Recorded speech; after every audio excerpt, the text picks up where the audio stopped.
প্রথমে তোমাদের একটি ভিডিও দেখাবো, তারপরে ভিডিওটি সবচেয়ে ফানি কমেন্ট গুলি পড়ে শোনাবো। বিরিয়ানি খেতে গিয়ে রিয়া এত বড় সমস্যায় পড়েছে। রিয়া হচ্ছে বিরিয়ানি খেতে একদমই পছন্দ করে না, এই জন্য সাদা রাইস নিয়েছে। দেখো সাদা রাইস নিয়েছে, কারণ ও বিরিয়ানি অত একটা ভালোবাসে না, তাই জন্য বলছে আমাকে হোয়াইট রাইসটা দাও ওপর থেকে। কিন্তু বিরিয়ানিটা কেমন হয়েছে অনেস্টলি বল? সিরিয়াসলি সৈকতার বিয়েতে যে বিরিয়ানিটা হয়েছিল তার দিয়েও বেশি টেস্টি হয়েছে। আর আলুটা দেখো একদম নরম তুলতুলে, তার সাথে এখানে রয়েছে চিকেনের গ্রেভি, দারুণ লাগছে।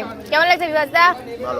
এ দেখো এখানে চিকেন নিয়ে নিলাম, একটু পেঁয়াজ, আলু আর এই যে শসা, দারুণ লাগে খেতে।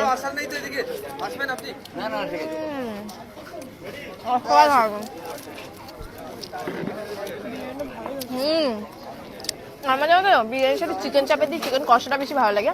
চিকেন কষাই করা হয়েছে। তো তোমরা কারো কারো বিরিয়ানির সাথে চিকেন চাপ না কষা কোনটা বেশি ভালোবাসো অবশ্যই কমেন্টে জানিও। তো চলো খাওয়া দাওয়া করে বিরিয়ানির সামনে থাকলে বেশি কোনো বসে যাবে না। চলো चलिए शुरू करते हैं। বলছি আগে যা তেল মারতে পারে তা ধারণার বাইরে।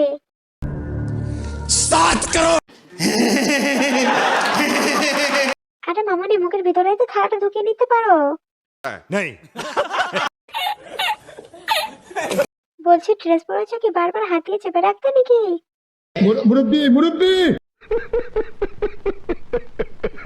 এই নেকিটা যে কেন সব জায়গায় যায় কে জানে। শোনা গো আমার খুব কষ্ট যে বলো।